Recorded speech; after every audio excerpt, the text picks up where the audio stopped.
Olá, eu sou o Leonardo Tertuliano, sejam todos muito bem-vindos aqui ao canal Importe Brasil Portugal.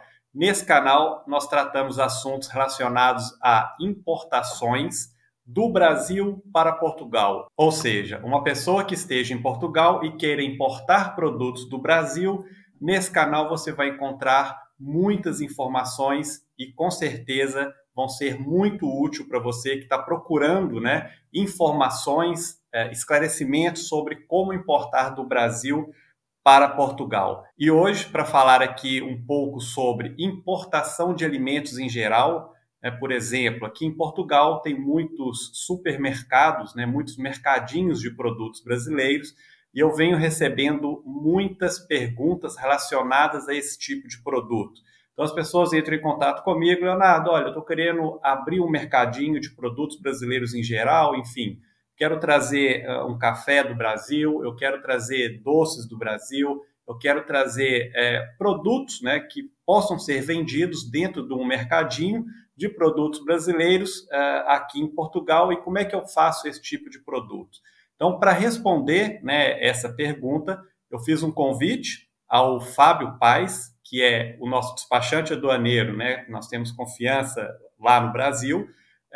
Eu trouxe, eu pedi o Fábio para que viesse até aqui ao canal e falasse um pouco para a gente, como que funciona, como que é feita a saída desse material, desses produtos, ou seja, uma pessoa que está no Brasil, como é que ela vai exportar esses produtos para Portugal, porque o importador, na hora de receber aqui, enfim, o trâmite é outro. Para o recebimento dessa carga, a gente vai fazer um outro vídeo, nós vamos trazer esse assunto aqui no outro momento para dizer o que é necessário para receber a carga, Mas nós convidamos o Fábio para dizer para a gente o que é necessário na saída dessa mercadoria do Brasil para Portugal, e eu vou trazer o Fábio aqui para poder falar um pouquinho aqui com a gente. Vamos lá. Igual eu falei aqui no início, recebo muitas perguntas de pessoas que ou têm um mercadinho aqui em Portugal e quer trabalhar com produtos, quer importar produtos do Brasil, por exemplo, Nescau, doce, tapioca, enfim, produtos tipicamente brasileiros, que aqui em Portugal não se encontra nos principais supermercados, nos supermercados portugueses, e as pessoas querem ter esses produtos para fazer revenda aqui em Portugal. E, enfim, hoje eu convidei você para vir até aqui para ver se a gente consegue esclarecer, tirar a dúvida das pessoas que querem importar esse tipo de produtos. Ninguém melhor para falar isso do que você, que, enfim, é despachante aduaneiro, trabalha com isso e tem propriedade para vir aqui e nos ajudar aqui nesse processo. Agradeço o convite, Leonardo. Muito obrigado. A gente veio aqui para fazer um bate-papo e ajudar as pessoas a prover essa situação, a gerenciar esses fatos, a propiciar essa exportação Brasil-Portugal, essa interligação. Só um dado estatístico muito interessante para a gente começar o nosso bate-papo: o Brasil, com todo o seu tamanho, participa só de 3% do comércio exterior a nível mundial, tá, Leonardo? Então, a gente tem um bom mercado aí para competir, tem muito dinheiro bom a ser ganho ao redor do mundo com os nossos produtos, que têm uma tremenda qualidade e são muito bem requisitados em diversas partes do mundo inteiro. E Portugal, uma nação amiga, tem Sim. muita necessidade dessa situação. Bom, a gente vai bater um papo sobre a parte inicial de alimentos a serem exportados do Brasil para Portugal. Para que seja realizada uma operação de comércio exterior, se faz necessário, primeiro, por força de legislação, que seja executada através de um CNPJ, através de uma empresa constituída efetivamente no Brasil. E para isso, essa empresa precisa estar cadastrada em alguns órgãos reguladores, na linha de produção, na linha de exportação e perante a Receita Federal, através do Radar, que é um credenciamento efetivado após a obtenção do CNPJ para regularização da empresa, tá? Quantitativo de materiais, sempre por CNPJ, tá? Para que a pessoa não perca produto, não perca material e não tenha, inclusive, problemas judiciais efetivamente por tentar burlar a Receita Federal, tá? Ou Existem dois. seja, uma pessoa física não consegue exportar produtos do Brasil especificamente para comércio, né, para venda desses produtos, pessoa física não consegue, tem que ser uma empresa com CNPJ e o radar Siscomex habilitado, né? Positivo, isso é de suma importância. E na área Ok, de alimentos ainda tem que ter o seu credenciamento perante o MAPA, Ministério da Agricultura. ok. Tá? E, então, por exemplo, uma pessoa, um importador aqui em Portugal, não pode comprar esses produtos de qualquer fornecedor, então, no Brasil, pois não? Ele pode comprar de qualquer fornecedor, desde que esse fornecedor esteja devidamente credenciado. Ele Pois, pode isso comprar que eu de quis uma dizer, sim. produção rural de menor capacidade, um produtor rural, sim, mas a saída ele vai ter que fazer por uma empresa com CNPJ credenciada na Receita e credenciada no Ministério da Agricultura para produtos alimentícios. Ah, ok. Então, mesmo, então, por exemplo, vamos supor que ele tenha interesse em comprar algum produto de um, enfim, um café de um produtor que ele, enfim, não tem toda essa documentação, mas se ele fizer essa importação, por exemplo, através de uma trade que tenha essas autorizações, ele consegue trazer esse café pela trade? Positivo, positivo, consegue Ok, sim. entendi. É Então, ou plenamente ele possível traz por uma fazer. empresa que tem toda essa documentação, ou ele vai ter que recorrer a uma trade para poder fazer essa intermediação do envio para ele, da exportação. Isso mesmo, dentro dessa linha de raciocínio, correto. Ok, A gente tem duas situações de produtos alimentícios, os de origem animal e os de origem vegetal, tá? Ambos passam pelo Ministério da Agricultura e isso é determinado uma inspeção, uma apuração, uma verificação de data, lote, número de fornecimento, fabricante, processo produtivo, para garantir a qualidade do produto, para que ele não venha a dar problemas tanto na sua produção na saída aqui do Brasil, como no seu destino final, na sua chegada. ok, Para não ter contaminação, por exemplo, de alguma bactéria, algum fungo, alguma coisa dessa linha de raciocínio. ok, entendido. Tá bom? No ato da exportação, é feita uma inspeção para obtenção, muitas vezes, do fitossanitário pelo Ministério da Agricultura, que ele dá o aval para que a mercadoria saia antes mesmo da Receita Federal executar a sua liberação, executar o seu desembaraço aduaneiro. Paralelo a isso, o comprador do material e o vendedor já tem que ter efetivado de preferência a sua situação cambial, o fechamento de câmbio, a remessa financeira do destino para a origem, de maneira oficial e regularizada, através de bancos de câmbio, casas de câmbio ou o seu próprio banco que tenha conta corrente da empresa. Hoje em Ok, dia está muito fácil essa liberação financeira também. ok. Então, também é um ponto a poder, né, colocar atenção em cima disso, porque, enfim, como a gente vai trabalhar com moedas distintas, né, entre euro e real, ainda tem todo esse trâmite, né, por exemplo, do pagamento da mercadoria, que tem que ser feito de uma maneira correta, né, tem que ser de uma maneira, por exemplo, que aqui a gente tem algumas empresas que fazem esse trâmite, por exemplo, a antiga Transferizer, né, que é a Wise, porém ela não faz de empresa para empresa, ela só faz de pessoa física. E eu vejo muitas pessoas fazendo aqui o seguinte: eles tiram, aqui em Portugal, eles tiram o dinheiro da empresa, passam para o nome, para a sua conta de pessoa física, da sua conta de pessoa física, eles transferem o dinheiro, fazem o câmbio para o fornecedor, enfim. Então, eles fazem ali meio que um triângulo, mas eu acho que, por exemplo, nessa forma que você está a dizer, se tiver realmente uma inspeção, vão constatar que o dinheiro não saiu de uma via para outra, né? Você É. já viu as pessoas fazendo isso? Já se deparou com casos assim? Isso pode causar até problemas para a empresa aqui no Brasil, travando o CNPJ dela, É. travando a operação dela, futuras operações. Sim. Quando eu faço as minhas importações aqui, né, os meus fornecedores, o que que eles têm? Eles têm um IBAN, né?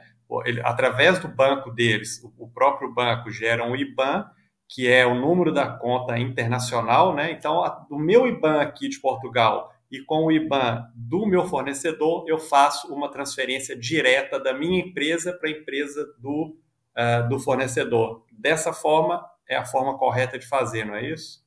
Positivo, positivo. Ok, muito bom. Tá bom? E aí aqui no Brasil é feito um processo de DUI, Declaração Única de Exportação, que é o processo perante a Receita Federal. Cada processo de exportação recebe um número que não se repete. Cada embarque torna-se um novo número, um novo processo, tá? Ok, Eu já executei 10 operações de exportação de goiabada. Cada operação vai receber uma numeração, uma distinta verificação no procedimento. Após a execução dessa DUI, após o desembaraço efetivo dessa DUI, é realizado o embarque e a confirmação desse embarque através da averbação pela companhia marítima ou companhia aérea, que ok, caracteriza realmente a saída do produto do país.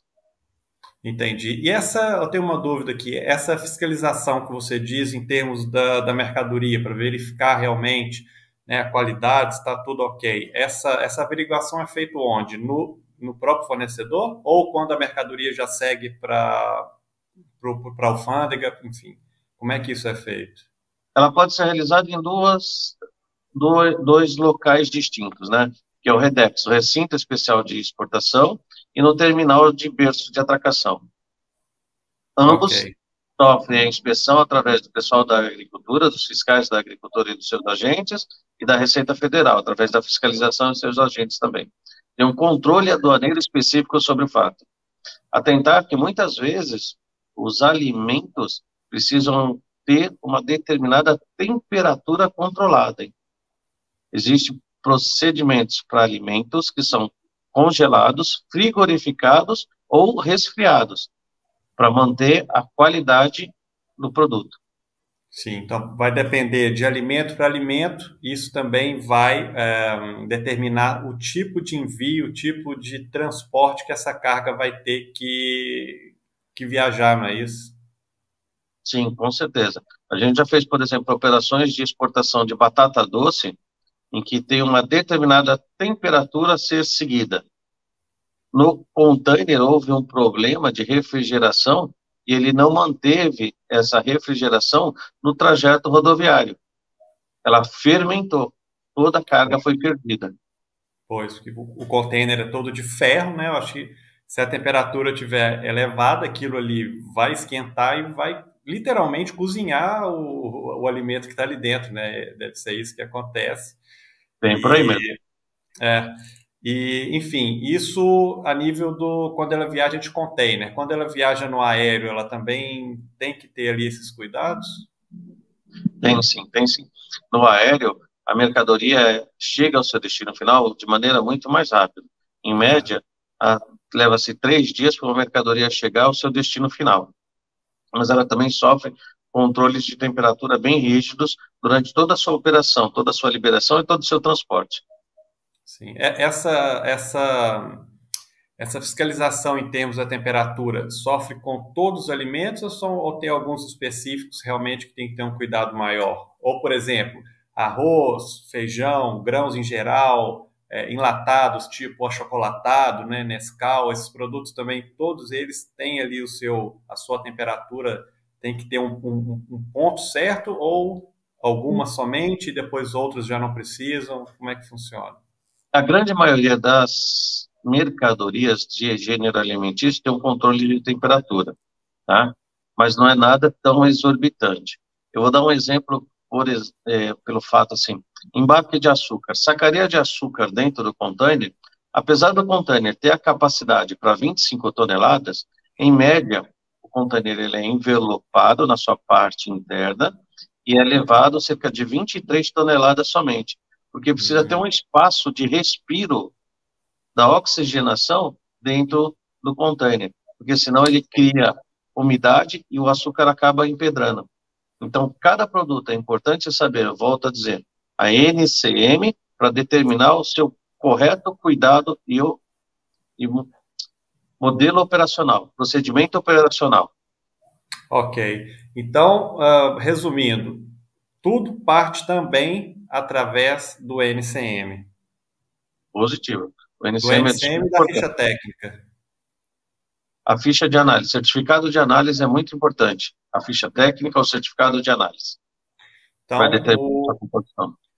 Então, o que uma pessoa com interesse em importar esses produtos, né, qual é o procedimento, qual é o passo a passo que ela tem que seguir, né, até chegar isso à sua mão? Ou ela entra em contato, por exemplo, com você, com o seu escritório, vocês cuidam de tudo, ou inicialmente o importador, o que ele tem que fazer exatamente para poder ter uma importação bem sucedida, não ter nenhum problema? Qual a dica que você dá? Executar um processo aduaneiro preventivo. Do mesmo jeito que a gente pensa na situação jurídica advocatícia, passem a pensar no processo aduaneiro preventivo. Qual o produto? Determine o produto, veja as possibilidades, estude a classificação, veja a capacidade de produção do seu fornecedor, veja a condição de envio, faça um estudo prévio e, principalmente, verifique no destino final qual é a condição que você necessita para executar a liberação desse seu produto, para que ele também não fique preso na aduana no destino final.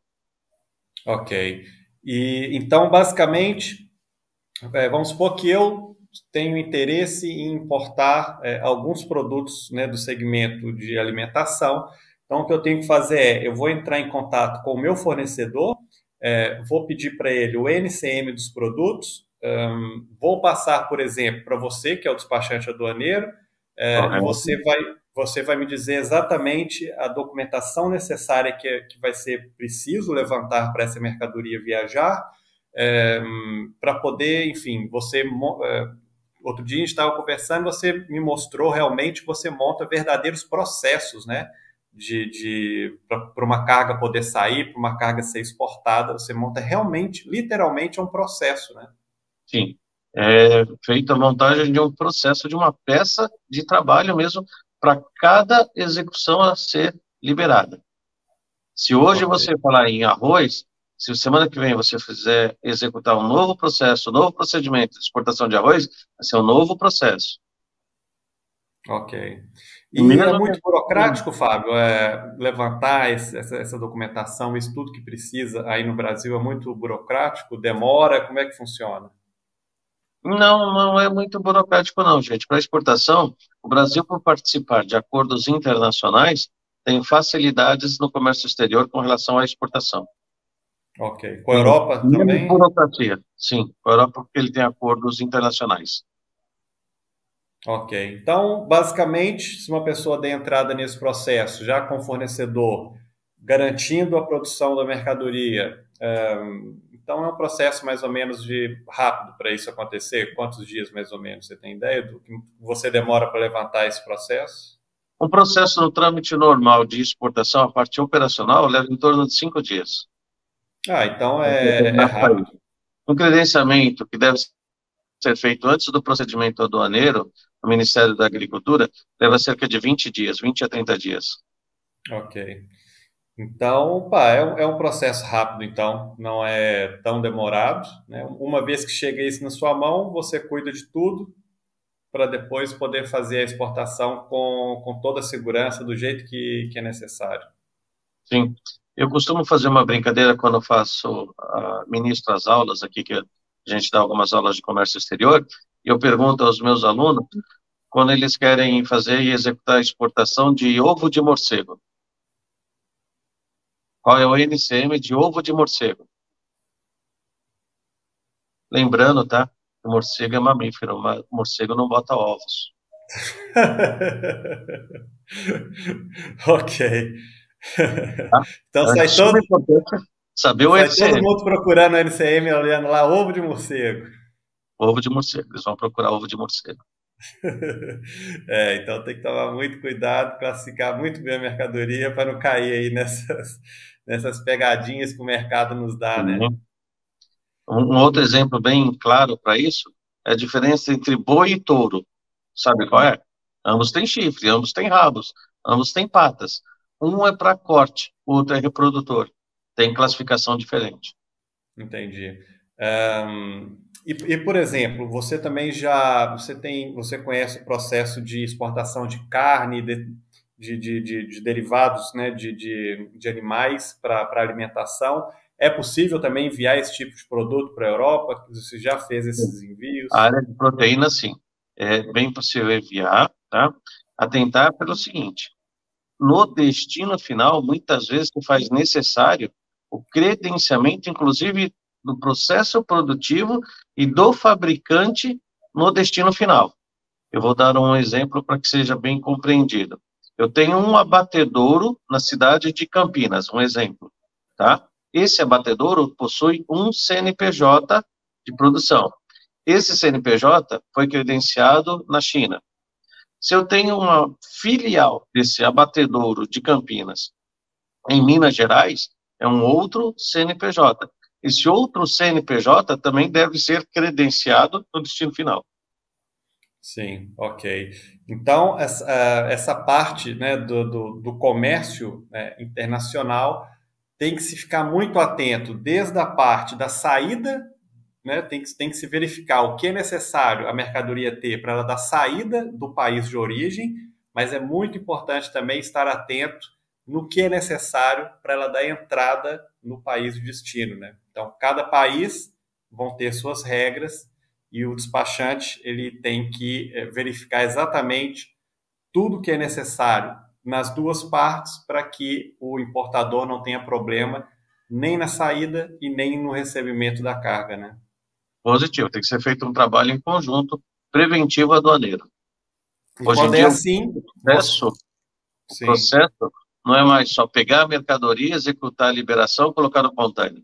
Tem que ter toda uma compreensão e entendimento da necessidade efetiva do cliente, do comprador.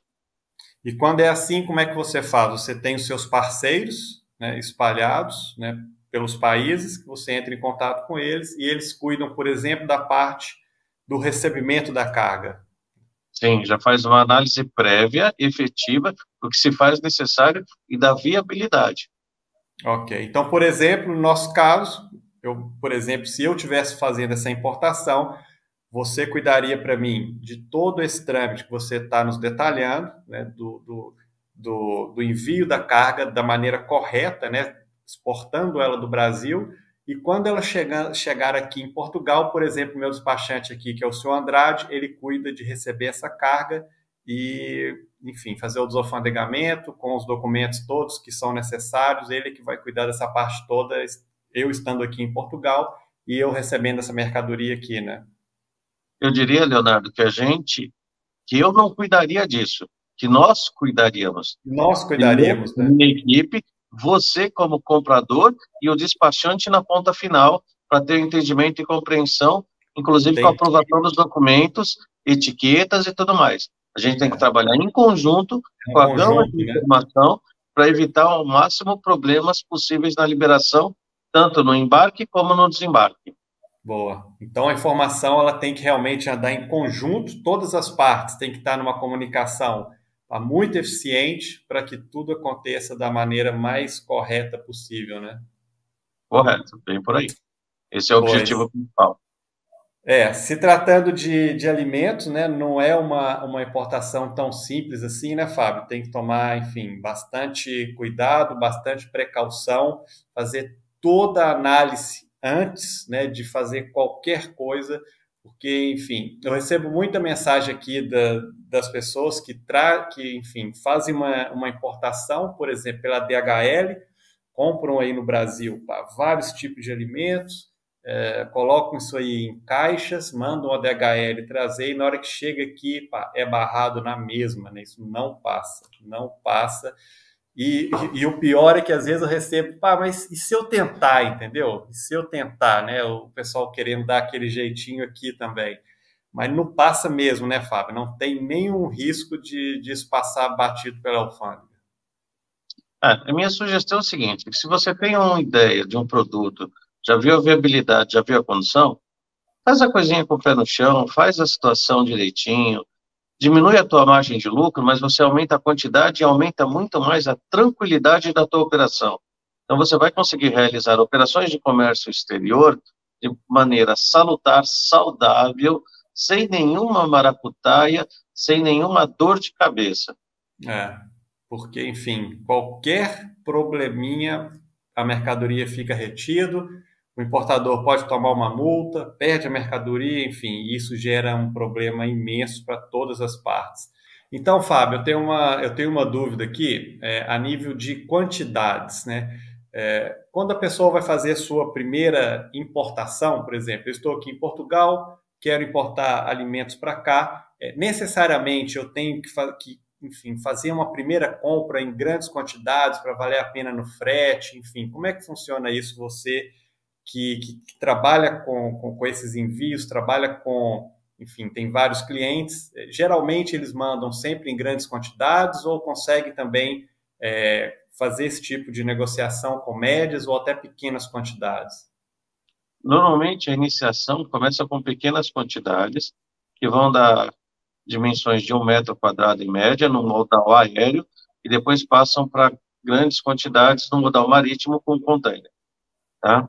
Porque vai se determinar a qualidade, competência de produção, capacidade, verificar custos, porque quanto maior o quantitativo que você tiver, mais você vai diluir os seus custos fixos inerentes à operação, tá bom? Ok. Então, dá para se trazer, então, dá para se trazer e o que você realmente indica é que a primeira importação ela seja realmente menor, a nível até de verificação, testes mesmo, né, para a mercadoria chegar até aqui, verificar a qualidade, verificar se tudo funcionou direitinho, para realmente tirar todas as provas, todas as informações que são necessárias, fazendo isso com um envio menor, os riscos automaticamente são menores, né? É isso que você quis dizer.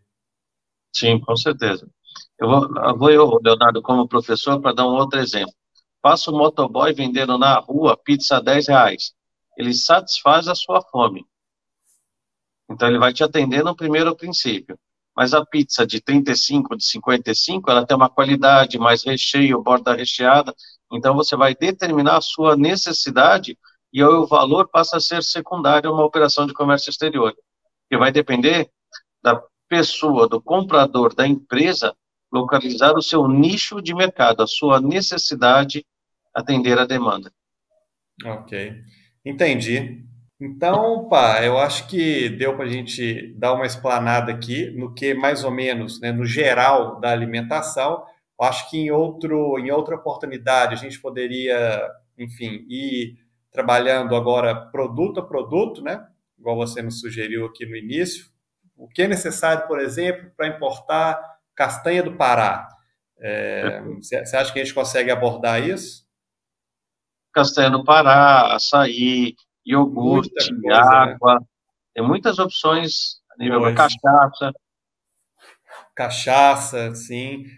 Porque igual você nos disse aqui no início, né, Fábio? O Brasil ele tem uma representatividade a nível de exportação ainda muito pequena e a gente que é brasileiro, a gente conhece o tamanho do potencial que o nosso país tem a nível de produzir, né, alimentos, não só alimentos, como muitos produtos em geral, e ainda é pouco explorado, né, esse comércio ele é pouco explorado ainda e eu acho que é uma oportunidade muito boa, principalmente para quem está na Europa, né, poder, enfim, fazer uma boa pesquisa, verificar, né, produtos realmente que possam entrar aqui na Europa de uma maneira correta e ir introduzindo esses produtos para a Europa e, enfim, daqui para outros países, né? É uma excelente oportunidade para quem realmente quer trabalhar com esse mercado. É, essa dica que você deu, eu acho que foi muito boa, porque o Brasil ainda não exporta, enfim, o que o Brasil exporta é quase que insignificante para o potencial que ele tem, né? A minha sugestão para as pessoas é a seguinte: Comprem bananada, não comprem banana. Comprem em produtos com valor agregado, com uma situação de mercado bem definida, com estudo efetivado. E o trabalho vai ser o mesmo. Ou comprar banana, ou comprar bananada, o trabalho é igual. Sim, mas compre a bananada porque a lucratividade é maior. O produto final consegue lucrar mais, né? Com certeza. Ok. Bom, então eu acho que conseguimos falar aqui um pouquinho hoje, né, Fábio? Foi um prazer imenso ter você aqui conosco. Tem alguma consideração, alguma informação adicional para a gente finalizar? O que que você nos diz aí? O meu muito obrigado a todos em poder ajudar e poder orientar. Agradeço imensamente. Ok. Então, obrigado, Fábio. Olha, muito obrigado mesmo por ter aceitado aqui o nosso convite. Tomara que seja o primeiro de alguns, né, que a gente possa vir abordar esses assuntos aqui relacionados ao comércio exterior. E obrigado mesmo por ter partilhado aqui um pouco do seu conhecimento conosco. Muito obrigado. Agradeço. Então, pessoal, olha só. Muito obrigado por ter nos acompanhado até aqui. Se você ainda não está inscrito no canal, peço que se inscreva, né, para você poder receber os nossos vídeos semanais que a gente posta aqui no canal, tudo relacionado à importação, exportação, comércio internacional, empreendedorismo aqui em Portugal e na Europa, para você não ficar sem receber nenhum vídeo, né? É ideal que você esteja registrado no canal, né, para que o YouTube consiga lhe notificar sempre que a gente postar um vídeo, igual nós estamos fazendo aqui agora. Então, mais uma vez, obrigado por estar aqui conosco e até a próxima. Obrigado.